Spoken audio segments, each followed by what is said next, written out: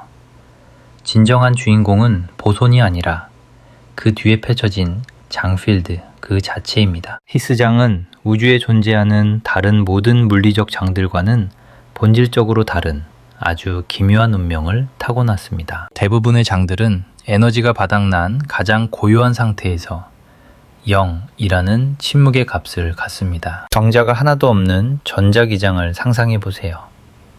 그곳은 물결 하나 없는 호수처럼 완벽하게 잔잔할 겁니다. 숨막히는 정적이죠. 하지만 히그스장은 다릅니다.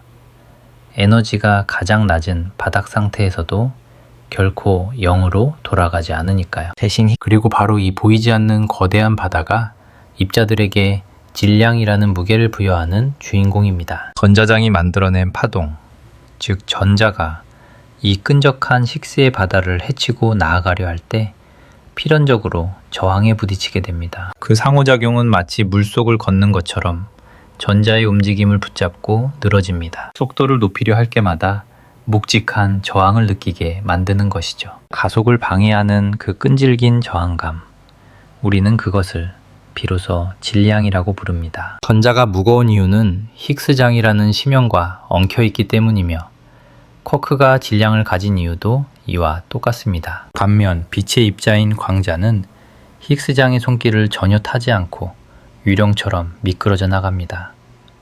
그것이 빛의 무게가 없는 이유입니다. 이것은 실로 충격적인 깨달음입니다. 질량은 입자가 태어날 때부터 지닌 고유한 성질이 아니었던 겁니다. 무게란 하나의 장과 또 다른 장이 우주라는 무대에서 부대끼며 만들어낸 마찰의 결과일 뿐입니다. 만약 히그스장이 침묵한다면 전자는 고삐 풀린 망아지처럼 빛의 속도로 흩어져 버릴 것입니다. 그렇게 되면 원자는 결합할 수 없고 화학 반응도 없으며 당신도 저도 이 우주에는 존재할 수 없게 됩니다. 히그스장은 단순한 물리법칙 중 하나가 아닙니다. 우리가 아는 이 우주의 존재 그 자체를 가능하게 만든 무대장치인 셈입니다. 자, 이제 한 걸음 물러나서 여러분의 마음 한구석을 불편하게 만들지도 모르는 질문을 던져보겠습니다. 만약 우주의 모든 것이 입자가 아니라 출렁이는 장일 뿐이라면 지금 숨쉬고 있는 나는 무엇일까요? 당신은요? 그리고 제 앞에 놓인 이 단단한 탁자는 도대체 무엇입니까? 우리가 매일 손끝으로 느끼는 이 견고하고 확실한 세상은 다 무엇이란 말입니까? 진실은 이렇습니다. 탁자를 만질 때 느껴지는 그 딱딱함은 원자들이 단단한 구슬처럼 뭉쳐있기 때문이 아닙니다. 고전적인 물리 그림에서조차 원자는 텅 빈 공간으로 이루어진 거대한 허공에 불과합니다. 탁자가 단단하게 느껴지는 진짜 이유는 당신 손의 전자장과 탁자의 전자장 사이에서 발생하는 전자기적 힘의 충돌 때문입니다. 두 영역의 장들은 서로의 공간을 침범당하지 않으려고 격렬하게 저항합니다. 파울리 베타 원리는 그 누구도 같은 양자 상태에 겹쳐 있을 수 없다고 선언합니다. 이 엄격한 법칙 때문에 탁자 속의 전자장들은 당신 손의 전자장들을 밀어내며 거부하는 것입니다. 당신이 단단함이라고 느끼는 감각의 실체는 사실 이 강력한 밀어냄, 즉 청력입니다. 결국 우리가 겪는 일상의 모든 물리적 경험은 실은 보이지 않는 장들이 서로 밀고 당기는 춤사위에 불과합니다. 당신은 태어나서 단 한 번도 입자라는 알갱이를 만져본 적이 없습니다. 그저 하나의 장이 다른 장을 밀어내는 그 반발력을 느꼈을 뿐이죠. 더 깊은 곳으로 가볼까요? 당신이 느꼈던 모든 감각, 그 모든 찰나는 사실 장들의 요동이 만들어낸 현상입니다. 눈으로 들어오는 빛을 보세요. 빛이란 무엇입니까? 전자기장이라는 거대한 호수 위에 일렁임입니다. 그 파동이 망막의 분자들과 충돌합니다. 그렇다면 그 분자들은 또 무엇일까요? 전자기력과 강력이라는 접착제로 묶여있는 전자장과 쿼크장의 복잡한 진동 패턴일 뿐입니다. 화학 반응이 일어난다는 것은 이 장들의 요동 패턴이 자리를 바꾸는 과정입니다. 신경을 타고 흐르는 짜릿한 전기 신호도 마찬가지입니다. 그 신호는 실체가 있는 무엇이 아니라 장의 요동이 줄을 타고 이동하는 파도와 같습니다. 내가 그 신호를 해석한다고 하지만 뇌조차도 끊임없이 요동치는 또 다른 장들의 거대한 집합체에 불과합니다. 당신은 단 한순간도 양자장이 바깥을 경험해 본 적이 없습니다. 첫 숨을 내뱉던 그 순간부터 지금 이 이야기를 듣는 찰나까지 당신의 삶 전체는 양자장이 또 다른 양자장과 만나 빚어낸 긴 교향곡이었습니다. 지금 여러분 중 누군가는 머릿속으로 이런 생각을 하고 계실 겁니다. 이보세요. 말은 참 시적이고 아름답지만 이게 정말 사실입니까? 입자가 진짜 하나도 없다고 확신할 수 있어요? 혹시 입자가 진짜 실체고 당신이 말하는 그 장이라는 건 그저 수학적인 눈속임에 불과한 것 아닙니까? 아주 날카롭고도 본질을 꿰뚫는 훌륭한 질문입니다. 솔직하게 말씀드리자면 양자장로는 인류 과학사 전체를 통틀어 가장 정교하게 그리고 가장 혹독하게 검증된 이론입니다. 물리학자들이 전자의 이상, 자기 모멘트라고 부르는 값이 하나 있습니다. 쉽게 말해 전자가 자기장 속에서 어떻게 반응하고 춤추는지를 보여주는 척도인데 이론이 예측한 이 값은 실제 실험 결과와 소수점 아래 12자리까지 완벽하게 일치합니다. 12자리라니 감이 오십니까? 이건 마치 뉴욕에서 로스앤젤레스까지의 거리를 예측하는데 오차 범위가 겨우 머리카락 한 가닥 두께에 불과한 것과 같습니다. 과학의 어떤 다른 분야, 어떤 다른 이론도 이토록 소름 돋는 정확도에 도달한 적은 없었습니다. 그리고 우리에게 이런 예언자적 능력을 부여한 이론이 바로 양자장론입니다. 고전적인 입자 알갱이들의 이야기가 아닙니다. 작은 공들이 튀어다니는 그런 단순한 양자역학도 아닙니다. 우주라는 거대한 무대를 가득 채운 장, 그리고 그 장이 만들어내는 양자화된 떨림, 우리가 입자라고 부르는 그 파동들, 바로 이 그림이 정답입니다. 실험실의 차가운 데이터가 증명하는 진실은 바로 이것입니다. 그렇다면 이것이 물리학의 종착역일까요? 양자장론이 진리의 마지막 페이지일까요? 물론 아닙니다. 우리는 아직 중력이라는 거인을 이 체계 안에 초대하지 못했으니까요. 아인슈타인의 일반 상대성 이론과 화해시키지 못한 겁니다. 아주 미세한 세계, 플랑크 단위의 극한으로 가면 분명 무언가 새로운 일이 벌어질 겁니다. 어쩌면 장 자체가 더 깊은 무언가로 짜여 있을지도 모릅니다. 시간과 공간조차도 더 근원적인 실체의 그림자일지 모르죠. 우리는 아직 모릅니다. 그것은 미지의 영역이자 우리에게 남겨진 위대한 숙제입니다. 하지만 지금 우리가 서 있는 영토 안에서는 전자의 춤사위부터 원자에게 구조, 별들이 뿜어내는 빛에 이르기까지 양자장로는 적수가 없습니다. 우주가 가장 깊은 곳에서 작동하는 방식을 묘사한 인류가 가진 최고의 언어입니다. 장의 관점이 선물해주는 또 다른 통찰을 이야기해드리고 싶군요. 깊고 기묘하며 동시에 경이로운 이야기입니다. 바로 반물질에 관한 것입니다. 1928년 폴 디렉은 전자를 기술하기 위해 양자역학과 특수상대성 이론을 결합한 우아한 당정식을 써내려갔습니다. 그리고 그 식을 풀었을 때 그는 전혀 예상치 못한 무언가를 마주했습니다. 당정식은 두 가지 해답을 내놓았죠. 하나는 우리가 익히 아는 음의 전하를 가진 전자였습니다. 하지만 다른 하나는 양의 전하를 가진 전자, 즉 반전자 혹은 양전자라고 불리는 녀석을 가리키고 있었죠. 디렉은 순수한 수학의 힘만으로 반물질의 존재를 예언한 것입니다. 그리고 불과 몇 년 뒤인 1932년 칼 앤더슨이 우주선 실험 도중 실제로 양전자를 발견했습니다. 디렉이 펜끝으로 그려냈던 그대로 그곳에 존재하고 있었던 겁니다. 하지만 장의 시선으로 바라보면 반물질은 더 이상 미스터리가 아닙니다. 기억하십시오. 전자장은 출렁일 수 있습니다. 그 에너지의 파동 중 하나가 바로 전자입니다. 하지만 이 장은 전혀 다른 방식으로도 요동칠 수 있습니다. 그 다른 방식의 출렁임, 그것이 바로 양전자입니다. 같은 장, 다른 노래인 셈이죠. 원자와 양전자는 전자장이라는 같은 악기가 연주하는 서로 다른 화음입니다. 그리고 이 두 연주가 만나는 순간 그들은 소멸합니다. 둘 다 사라지면서 그 에너지는 빛, 즉 광자가 되어 전자기장으로 스며듭니다. 장의 언어로 말하자면 전자장의 파동과 역파동이 서로를 상쇄시켜버린 것입니다. 그리고 그 에너지는 사라지지 않고 전자기장이라는 이웃한 장으로 건너가 새로운 파동 한 쌍을 만들어냅니다. 한쪽 장에서의 진동이 멈추고 다른 장을 깨우는 것. 장과 장이 나누는 대화. 그것이 전부입니다. 자, 여기서 장이론이 보여주는 또 다른 자연스러운 귀결을 소개하겠습니다. 단순한 입자 관점에서는 도저히 이해할 수 없는 미친 소리처럼 들리는 이야기죠. 하지만 이 모든 혼란은 세상을 장이라는 무대로 바라보는 순간 아름다운 질서로 바뀝니다. 양자장의 세계에서 고정된 것은 아무것도 없으니까요. 다시 한번 말씀드리죠. 아주 천천히. 이 우주를 채우고 있는 입자의 수, 그건 결코 변하지 않는 상수가 아닙니다. 우리가 예전에 그렸던 낡은 밑그림 속에서는 전자가 몇 개, 양성자가 몇 개, 이렇게 정해진 배우들이 무대 위에서 자리만 바꾸는 연극인 줄 알았죠. 배우의 숫자는 절대 변하지 않는다고 믿었습니다. 하지만 진실은 훨씬 더 극적입니다. 엄청난 에너지를 품은 빛의 입자, 감마선이 원자의 곁을 스쳐 지나가는 순간을 상상해 보세요.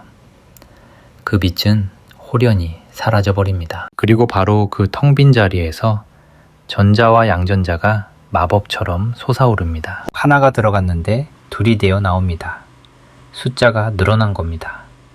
도대체 이 기이한 현상을 어떻게 설명할 수 있을까요? 만약 입자가 우주의 가장 근원적인 조각이라면 이 새로운 손님들은 어디서 온 걸까요? 무대 뒤에 숨어 있다가 튀어나온 걸까요? 말도 안 되는 소리죠.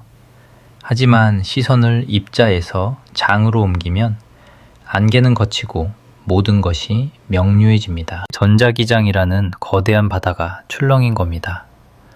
그 격렬한 요동, 즉 광자가 품고 있던 에너지가 고스란히 전자장이라는 또 다른 바다로 흘러들어간 것이죠. 에너지를 넘겨받은 전자장은 그 힘으로 두 번의 파도를 일으킵니다. 하나는 전자, 다른 하나는 양전자라는 이름으로 말이죠. 숨어있던 것은 아무것도 없었습니다. 허공에서 뚝 떨어진 것도 아닙니다. 그저 에너지가 이쪽 장에서 저쪽 장으로 춤추듯 건너갔을 뿐입니다. 그리고 그 에너지를 받은 장이 새로운 곳에서 진동하기 시작한 거죠. 장들은 원래 그렇게 움직이니까요. 에너지를 머금고 새로운 존재를 피어올리는 것. 그것이 장의 본능입니다. 물리학자들은 이것을 쌍생성이라 부릅니다. 지금 이 순간에도 우주 곳곳에서 끊임없이 일어나고 있는 일이죠. 우주 깊은 곳에서 날아온 우주선이 지구 대기와 충돌할 때 밤하늘엔 보이지 않는 입자의 소나기가 쏟아집니다. 입자 가속기라는 거대한 기계가 하는 일도 결국 장에 막대한 에너지를 펌프질해 새로운 입자를 빚어내는 것입니다. 어떤 경우든 본질은 같습니다. 에너지가 하나의 장에서 다른 장으로 흐르고 그 흐름 속에서 낡은 파도는 사라지고 새로운 파도가 솟아오르는 장엄한 순환이죠. 그런데 말입니다. 세상을 그저 딱딱한 알갱이, 즉 입자로만 보려 하면 골치 아픈 문제가 생깁니다. 이 마법 같은 현상을 억지로 설명하기 위해 복잡하고 특별한 규칙들을 덕지덕지 붙여야 하거든요. 보존 법칙이니 생성 연산자니 소멸 연산자니 하는 것들 말입니다. 마치 이미 완성된 기계에 억지로 부품을 끼워 맞춘 듯 어딘가 부자연스럽고 임시 방편처럼 느껴지죠. 하지만 장의 관점에서는 너무나 당연한 일상입니다. 장은 원래 요동치고 서로 에너지를 주고받는 존재니까요. 새로운 진동이 생겨나고 기존의 진동은 잦아듭니다. 마치 먼 바다에서 파도가 일고지는 것처럼 자연스러운 풍경이죠. 두 개의 파도가 만나 거대한 너울이 되기도 하고 큰 파도가 부서져 잔물결로 흩어지기도 합니다. 누구도 이걸 보고 기적이라 하지 않죠. 파도란 원래 그런 거니까요. 입자의 탄생과 죽음도 그와 똑같습니다. 그저 양자장이 연주하는 교향곡의 일부일 뿐이죠.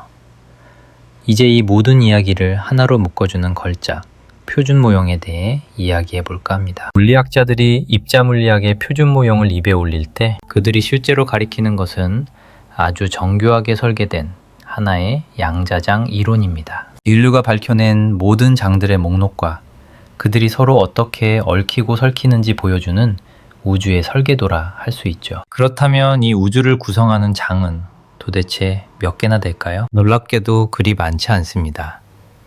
우선 6개의 쿼크장이 있습니다. 업, 다운, 참, 스트레인지, 탑, 그리고 바텀 쿼크죠. 그리고 전하를 띤 3개의 렙톤장, 즉 전자, 뮤온, 타우가 있습니다. 이들과 짝을 이루는 3개의 유령 같은 중성미 자장도 있죠. 여기에 힘을 전달하는 전령들이 가세합니다. 우리에게 익숙한 전자기장, 강력한 힘을 묶어주는 글로온장, 약한 힘을 관장하는 W와 Z 보손장, 그리고 만물의 질량을 부여하는 신의 입자, 힉스장까지. 세는 방식에 따라 다르지만 대략 17개 남짓한 장들, 그리고 그들 사이의 대화가 전부입니다. 고작 이 17개의 장과 몇 가지 상수만 있으면 우리는 우주의 모든 것을 그려낼 수 있습니다. 원자가 어떻게 결합하여 물기를 이루는지, 빛은 왜 그렇게 움직이는지, 태양은 어떻게 수십억 년 동안 타오를 수 있는지, 하늘은 왜 푸르고 풀은 왜 초록빛이며 금은 왜 황금색으로 빛나는지, 그 모든 해답이 여기에 있습니다. 우리가 알고 있는 화학의 모든 지식, 원자핵 물리학의 방대한 세계, 그리고 인류가 실험실이라는 공간에서 목격해온 물질과 에너지가 빚어내는 그 모든 충사위에 이르기까지. 이것은 인간 지성이 이룩한 실로 경이로운 승리입니다. 우리가 아는 한 이것은 물리적 우주에서 벌어지는 모든 사건을 완벽하게 서술합니다. 단 2가지의 예에만 뗀다면 말이죠. 이 이론은 중력을 양자역학의 언어로 담아내지 못했습니다. 또한 그 정체가 무엇이든 간에 우주를 채우고 있는 암흑 물질과 암흑 에너지를 설명하지 못합니다. 하지만 그 빈틈을 제외한 나머지 모든 것, 실험실과 우리의 일상 속에서 마주치는 그 복잡하고 기이한 물리현상들의 동물원에 대해 소위 표준 모형이라 불리는 이 하나의 양자장 이론은 놀라울 정도로 정확한 정답을 제시합니다. 기억하십시오. 표준 모형은 입자에 관한 이론이 아닙니다. 그것은 장, 즉 필드에 관한 이론입니다. 입자는 그저 결과물일 뿐이죠. 입자는 필드가 에너지를 받아 요동칠 때 나타나는 파동, 즉 양자화된 덩어리에 불과합니다. 우주를 설명하는 가장 근본적인 언어는 오직 필드와 그들의 상호작용뿐입니다. 수식이 그려내는 세상도, 이 이론이 말하고자 하는 본질도 바로 그것입니다. 이제 제규격화라는 개념에 대해 잠시 이야기하고 싶군요. 왜냐하면 이 개념이야말로 양자장의 본질, 그리고 물리학이라는 학문이 가진 정직함에 대해 아주 깊은 통찰을 주기 때문입니다. 양자장 이론을 이용해 무언가를 계산하려 할 때 우리는 종종 거대한 벽에 부딪힙니다. 계산 결과가 단순히 큰 숫자가 아니라 무한대가 되어버리는 겁니다. 예를 들어 전자가 가진 자기 에너지를 계산한다고 칩시다. 전자는 자신의 전자기장 속에 놓여 있고 그로 인해 스스로 에너지를 갖게 되는데 그 계산값이 무한대로 나옵니다. 냉정하게 말해 이건 아무짝에도 쓸모없는 대답이죠. 한동안 이 문제는 물리학자들을 미치게 만들었습니다. 사람들은 이론이 완전히 망가졌다고 생각했으니까요. 하지만 터모나가, 슈잉거, 그리고 저를 포함한 몇몇 영리한 사람들이 제규격화라고 부르는 해결책을 고안해냈습니다. 핵심 아이디어는 간단합니다. 골치 아픈 무한대들을 우리가 실제로 측정할 수 있는 질량이나 전하 같은 값 속에 흡수시키는 겁니다. 무한한 보정값을 포함하도록 질량과 전하의 정의를 다시 내리는 것이죠. 그러면 나머지 모든 계산은 거짓말처럼 유한하고 아주 합리적인 값으로 수렴합니다. 그것도 아주 정밀하고 정확한 값으로 말입니다. 그렇다면 제규격화는 그저 수학적 눈속임일까요? 어떤 이들은 그렇게 생각했습니다. 우리가 보기 싫은 무한대들을 양탄자 밑으로 쓸어넣어 숨겼다고 비판했죠. 저 역시 처음엔 의심을 품었습니다. 솔직히 고백하건대 말이죠. 하지만 이 방식이 내놓는 답은 옳았습니다. 실험 결과와 소름 끼칠 정도로 완벽하게 일치했으니까요. 세월이 흐르며 우리는 제규격화가 단순한 속임수가 아니라 양자장 이론이 가진 심오한 특성임을 이해하게 되었습니다. 무한대가 발생하는 이유는 우리가 미지의 영역인 초단거리, 초고에너지 세계에서 일어나는 일을 너무 순진하게 가정했기 때문입니다. 그곳의 물리학은 아직 우리에게 미지의 영역인데도 말이죠. 제규격화는 이렇게 말하는 것과 같습니다. 보라, 저 극한의 세계에서 무슨 일이 벌어지는지 나는 모른다. 하지만 내가 실제로 측정할 수 있는 영역만큼은 완벽하게 예측할 수 있다. 그리고 이 겸손한 접근은 실제로 통했습니다. 사실 통하는 정도가 아닙니다. 전자와 광자의 춤을 기술하는 양자 전기역학은 앞서 말한 소수점 아래 12자리의 정확도를 보여줍니다. 이것이 바로 제규격화가 제 역할을 해내고 있다는 증거입니다. 이야기를 마무리하기 전에 마지막으로 한 가지 질문을 더 짚고 넘어가고 싶군요. 사람들은 종종 묻습니다. 그렇다면 그 필드라는 건 도대체 무엇으로 만들어졌나요? 입자가 필드의 요동이라면 필드의 재료는 무엇이냐는 근원적인 질문이죠. 현재 우리가 아는 답은 없음입니다.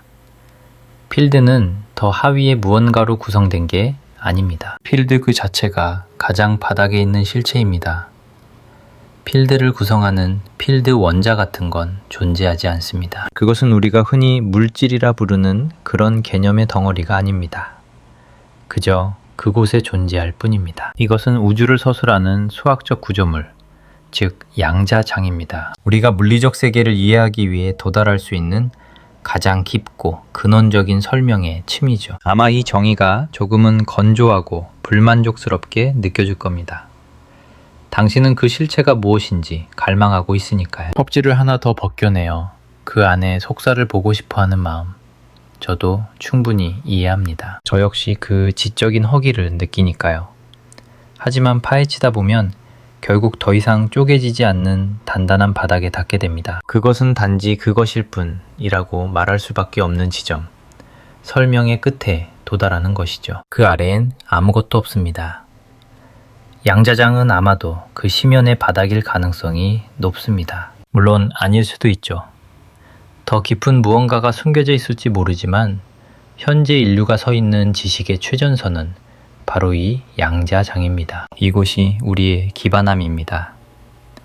자, 여기서 또 하나의 아름다운 이야기를 들려드리겠습니다. 앞서 파인만 다이어그램에 대해 언급했었죠. 제 이름이 붙어있는 이론인 만큼 책임감을 가지고 몇 마디 덧붙여야겠군요. 두 개의 장이 상호작용할 때, 예를 들어 두 전자가 충돌하거나 흩어질 때, 혹은 전자가 빛을 뱉어내는 찰나를 계산하고 싶을 때 우리는 작은 그림을 그립니다. 입자를 나타내는 선과 그들이 만나는 점들, 이것이 바로 파인만 다이어그램입니다. 하지만 이것은 단순히 보기 좋은 그림이 아닙니다. 그림 속 선 하나하나는 아주 정교한 수학적 수식과 대응합니다. 다이어그램을 그린다는 것은 곧 복잡한 적분방 정식을 써내려가는 행위이며 이를 통해 구체적인 숫자를 계산해냅니다. 그런데 여기서 많은 사람이 결정적인 착각을 하곤 합니다. 이 다이어그램은 계산을 돕기 위한 도구일 뿐 우주 공간에서 실제로 벌어지는 장면을 찍은 사진이 아닙니다. 다이어그램 위에 선을 그었다고 해서 입자가 실제로 그 선을 따라 우주 공간을 여행한다는 뜻은 결코 아닙니다. 그 그림은 장이 가질 수 있는 모든 가능한 형태를 접분하기 위해 고안된 매우 복잡한 수식을 간결하게 표현한 수학적 속기법에 불과합니다. 즉 수학을 체계적으로 정리하는 하나의 방식인 셈이죠. 이 점을 이해하는 게 왜 중요하냐면 사람들은 종종 파인만 다이어그램을 보며 봐, 입자가 여기서 저기로 이동하네 라거나 여기서 빛을 쏘고 저기서 흡수되네 라고 말하며 그것을 실제 물리적 사건으로 받아들이기 때문입니다. 하지만 그것은 전체 계산 과정의 극히 일부, 수많은 가능성 중 단 하나의 그림일 뿐입니다. 진실에 다가가기 위해서는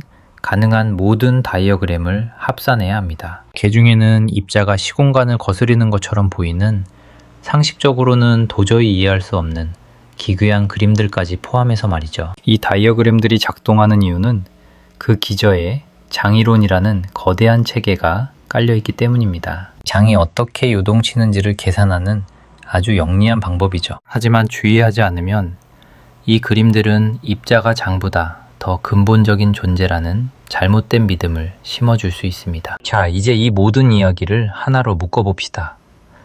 양자장론이 그려내는 우주의 진짜 얼굴은 무엇일까요? 가장 근원적인 차원에서 이 우주는 입자로 이루어져 있지 않습니다. 딱딱한 당구공도, 작은 구슬도, 심지어 흐릿한 양자 구름 덩어리도 아닙니다. 우주는 오직 장으로 이루어져 있습니다. 우주 공간을 빈틈없이 채우고 있는, 언제나 존재하며 끊임없이 출렁이고 상호작용하는 양자장 말입니다. 우리가 전자라고 부르는 것은 전자장이라는 호수 위에 인양자화된 물결, 즉 들뜸현상입니다. 광자라 부르는 빛의 알게닌은 전자기장의 떨림이며 쿼크 역시 쿼크장의 요동일 뿐입니다. 자연계의 모든 근본적인 실체는 이렇게 정의됩니다. 이 장들은 서로 고립되어 있지 않고 끊임없이 대화를 나눕니다. 전자장은 전자기장과 상호작용하며 그 결과로 전자가 빛을 내뿜거나 흡수합니다. 쿼크장은 글루온장과 얽히며 강력한 핵력을 만들어냅니다. 또한 전자장은 힉스장과의 만남을 통해 비로소 질량이라는 무게를 얻게 되죠. 그리고 이 모든 장들의 춤과 어우러짐 속에서 비로소 원자라는 물질이 탄생하게 되는 것입니다. 원자는 모여 분자가 되고 그 분자들은 다시 엉켜 생명의 씨앗인 세포로 피어납니다. 그 세포들이 군무를 추듯 모여 당신이라는 우주를 그리고 나라는 존재를 빚어냈습니다. 존재하는 모든 것이 그렇게 태어났죠. 보이지 않는 쿼크의 미세한 떨림부터 장엄한 은하의 소용돌이까지 그 본질은 단 하나, 양자장의 진동일 뿐입니다. 잠시 이 사실을 깊이 음미해 보십시오. 지금 당신이 내려다보고 있는 그 손을 보십시오. 그것은 단단한 물질 덩어리로 채워진 게 아닙니다. 그것은 패턴입니다. 텅 빈 공간을 가득 메운 장, 필드이 그려낸 일종의 무늬입니다. 더없이 견고하고 끈질기며 숨막히게 아름다운 질서를 갖췄지만 결국은 허공에 그려진 패턴일 뿐이죠. 당신은 부품을 조립해 만든 물건이 아닙니다. 수많은 양자장이 함께 연주하는 장엄한 교향곡 그 자체입니다. 그리고 정말 경이로운 점은 생각할 때마다 제 가슴을 뛰게 만드는 사실은 이 거대한 연주가 지극히 단순한 규칙을 따르고 있다는 것입니다. 양자장문이라는 악보에 적힌 방정식들은 인간이 풀어내기엔 난해할지 몰라도 그 본질적인 원리만큼은 결코 복잡하지 않습니다. 단 몇 가지의 장과 손에 꼽을 만큼 적은 상호작용. 이 재료만으로 우주의 모든 것이 탄생합니다. 당신의 눈동자에 맺혔던 모든 색채, 귓가를 스쳐간 모든 선율, 밤새 당신은 괴롭히거나 설레게 했던 그 모든 생각들까지도 태초의 단순한 수소 원자에서부터 이 우주에서 알려진 가장 복잡하고 정교한 구조물에 이르기까지 바로 지금 이 순간 제 말을 이해하기 위해 작동하고 있는 당신의 뇌가 바로 그 구조물이죠. 이 모든 기적은 그저 양자장들이 정해진 규칙에 따라 서로 얽히고 설키며 빚어낸 결과물입니다. 자, 이제 이것이 우리가 세상을 바라보는 시각에 어떤 의미를 던지는지 이야기하고 싶습니다. 이건 정말 중요한 문제니까요. 단순히 물리학의 영역이 아닙니다. 광활한 우주 속에서 나라는 존재가 어디에 서 있는지 그 좌표를 이해하는 일입니다. 과거의 낡은 관점에서 우주는 물질이라는 견고한 재료로 조립된 공간이었습니다. 작고 딱딱한 알갱이들이 여기저기 부딪히며 돌아다니는 세상이었죠. 당신 또한 그 알갱이들의 집합일 뿐이었습니다. 마치 태엽시계처럼 부품을 끼워 맞춰 만든 기계. 어딘가 서늘하고 삭막하게 느껴지지 않으십니까? 하지만 양자장의 세계에서 우주는 더 이상 물질이 아닙니다. 그것은 끊임없이 흐르는 과정입니다. 모든 존재는 장이 일시적으로 요동치는 현상, 즉 들뜸입니다. 그리고 이 들뜸은 살아 숨쉬듯 역동적입니다. 그것은 굳어있는 사물이 아니라 지금 벌어지고 있는 사건입니다. 전자는 가만히 놓여있는 작은 공 따위가 아닙니다. 원자는 떨림이자 흐름이며 하나의 해프닝입니다. 당신 또한 박제된 조각상이 아닙니다. 당신은 수많은 과정이 빚어낸 패턴이며 우주라는 거대한 양자장의 바다 위에 잠시 머무르는 정상파입니다. 당신은 우주 안에 있는 어떤 것이 아닙니다. 우주가 지금 이 순간 바로 이곳에서 행하고 있는 행위 그 자체입니다. 저는 이 관점이 훨씬 더 아름답고 진실하며 겸허하다고 느낍니다. 왜냐하면 양자장의 시선으로 바라보면 당신과 당신을 둘러싼 우주 사이에 그 어떤 날카로운 경계선도 존재하지 않기 때문입니다. 당신의 육신을 이루는 그 장, 필드, 당신의 뺨을 스치는 공기를 이루는 장과 정확히 같습니다. 발을 딛고선 단단한 대지도, 머리 위로 쏟아지는 저 먼 별빛들도 모두 같은 재료입니다. 우리가 느끼는 경계란 단지 진동의 패턴이 달라지는 지점일 뿐 서로 다른 물질을 가르는 차가운 벽이 아닙니다. 가장 깊은 심연으로 내려가면 결국 모든 것은 하나입니다. 그저 하나의 거대한 장이 웅장하게 진동하고 있을 뿐입니다. 그리고 우리는 그 거대한 진동 속에서 우연히 눈을 떠 자기 자신이 누구인지, 이 떨림이 무엇인지 묻기 시작한 진동의 일부입니다. 정말 기적 같은 일이 아닙니까? 자, 이제 여러분을 데리고 또 하나의 사고 실험을 해볼까 합니다. 이 이야기가 제 주장을 뇌리에 깊이 새겨줄 테니까요. 여기 상자가 하나 있다고 상상해 보십시오. 외부와 완벽하게 차단된 공간입니다.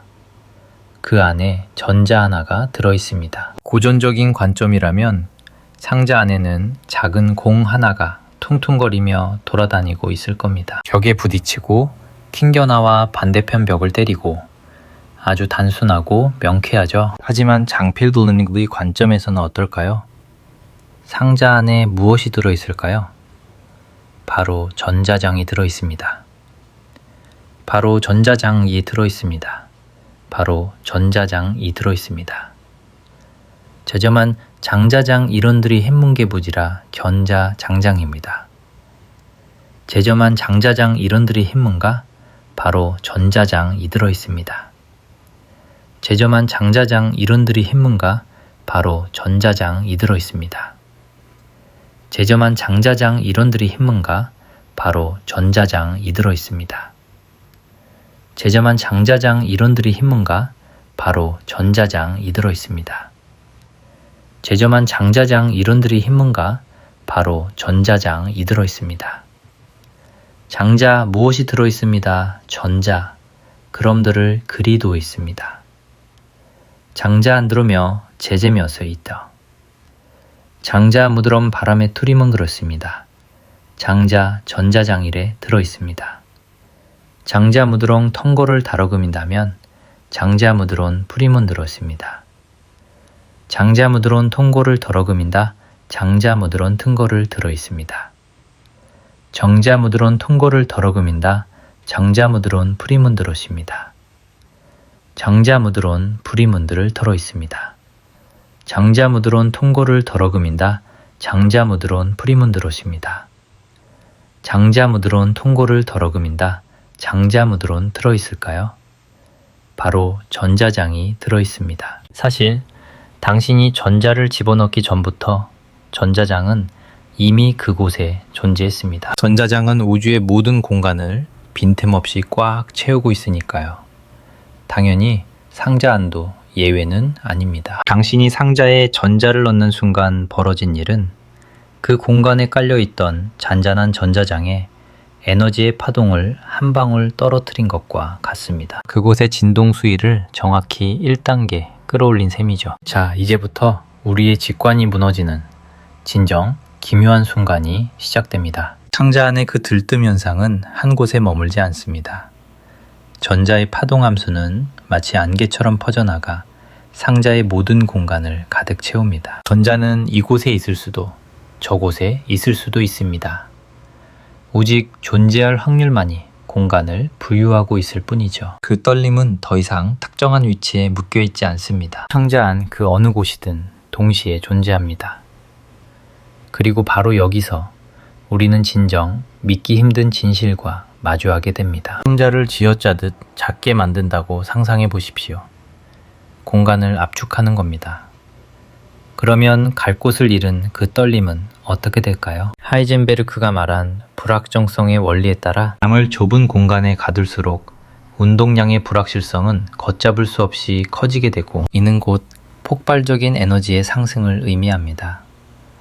공간을 옥죄면 옥죄일수록 그 떨림은 더욱 격렬하고 뜨겁게 타오릅니다. 그리고 마침내 임계점을 넘어서는 순간 그 압력이 극에 달하면 에너지는 감당할 수 없을 만큼 거대해져서 전자장이 새로운 떨림을 잉태하기 시작합니다. 처음엔 단 하나의 전자로 시작했습니다. 하지만 단순히 공간을 좁혔다는 그 사실 하나만으로 결과는 완전히 달라집니다.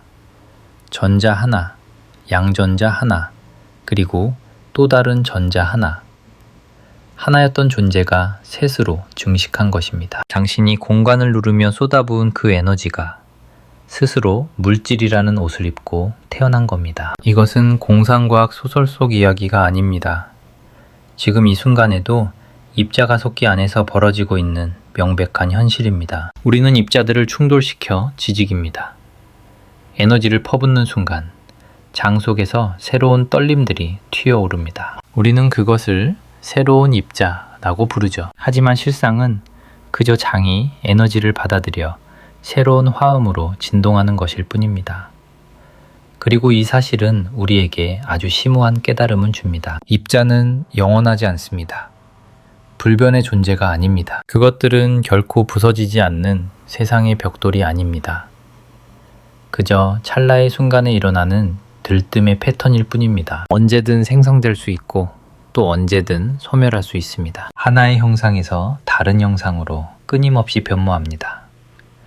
진정으로 살아남는 것은, 끝까지 버티고 존재하는 것은 오직 장 그 자체뿐입니다. 흔히들 질량 보존의 법칙을 이야기하곤 합니다. 물질은 생성되지도 파괴되지도 않는다는 그 믿음 말입니다. 하지만 엄밀히 말해 틀린 말입니다.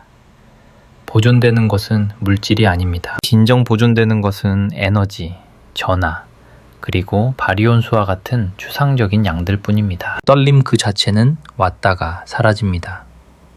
전자와 양전자가 만나 서로를 소멸시키고 두 개의 빛, 즉 광자로 변해버리기도 합니다. 전자는 사라졌습니다. 양전자도 흔적 없이 사라졌습니다. 하지만 그 에너지는 사라지지 않고 이제 광자장 속으로 옮겨가 머물고 있습니다. 전하당의 총합 또한 여전히 0입니다. 마이너스 1의 전하를 가진 전자와 플러스 1의 전하를 가진 양전자가 만나 완벽한 균형을 이뤘기 때문입니다. 법칙은 지켜졌으나 입자들은 영영 떠나버린 것입니다. 그러니 우주에서 영원한 것이 무엇인지 묻는다면 그것은 입자도 아니고 물질도 아닙니다. 오직 장, 그리고 그것을 지배하는 대칭성만이 영원합니다. 꽤 긴 이야기를 달려왔군요. 혹시나 흐릿하게 남은 부분이 없도록 가장 핵심적인 진실을 다시 한번 더할 나위 없이 명료하게 말씀드리겠습니다. 학창시절 교과서에서 배웠던 전자, 양성자, 광자 같은 입자들, 이 모든 것은 근원적인 실체가 아닙니다. 그것들은 현실을 쌓아 올리는 벽돌이 아닙니다. 굳이 벽돌이라 부르고 싶다면 그 자격은 오직 양자장에게만 주어져야 합니다. 우리가 입자라고 부르는 것들은 그저 그 거대한 장이 연주하는 진동의 방식일 뿐입니다. 모든 입자는 잔물결이며 모든 힘은 장들이 주고받는 대화입니다. 당신이 보고 만지고 알고 있는 모든 것은 양자장이 빚어낸 진동의 패턴에 불과합니다. 그것이 바로 우주입니다. 물리학이 밝혀낸 세상의 민낯이 바로 이것입니다. 그리고 저는 이것이야말로 인류가 도달한 지식 중 가장 경이롭고 숭고한 발견이라 생각합니다. 마지막으로 이 말을 남기고 싶습니다. 당신이 무심코 자신의 손을 내려다보거나 길가에 핀 꽃 혹은 밤하늘을 올려다볼 때 기억하십시오. 당신이 진정으로 보고 있는 것이 무엇인지를. 지금 당신의 시선이 닿는 곳, 그곳에는 양자장이 흐르고 있습니다. 우주가 처음 눈을 뜨던 그 순간부터 단 한 번도 멈추지 않고 전율해온 태고의 파동들이죠. 저와 당신이 먼지가 되어 사라진 먼 훗날에도 이 파동들은 침묵하지 않고 영겁의 시간 속에서 계속 노래할 것입니다. 그리고 지금 우주의 역사에서 기적처럼 스쳐 지나가는 이 짧은 찰나의 순간에 그 무심한 진동의 일부가 모여 하나의 특별한 형상을 빚어냈습니다. 밤하늘의 별을 올려다보며 자신의 근원이 무엇인지 고뇌할 수 있는 유일한 패턴으로 말이죠. 그게 바로 당신입니다. 사유하는 진동, 질문을 던지는 파동. 저는 이 우주에서 이보다 더 아름답고 경이로운 시를 본 적이 없습니다. 자, 이 긴 사색의 여정을 끝까지 함께 해주셨다면 당신의 내면에서 어떤 울림이 있었는지 무척 듣고 싶군요. 여기 당신의 심연을 두드리는 질문을 하나 던져봅니다. 만약 우리가 단단한 입자가 아니라 끝없이 흐르고 요동치는 장으로 이루어져 있다면 그 사실이 당신이 스스로를 바라보는 시선을 바꾸어 놓았나요? 무언가로 존재한다는 것의 의미가 이제는 예전과 다르게 다가오십니까? 그 깊은 사유의 조각들을 아래에 남겨주세요. 우리 존재의 본질에 대해 이야기해 봅시다.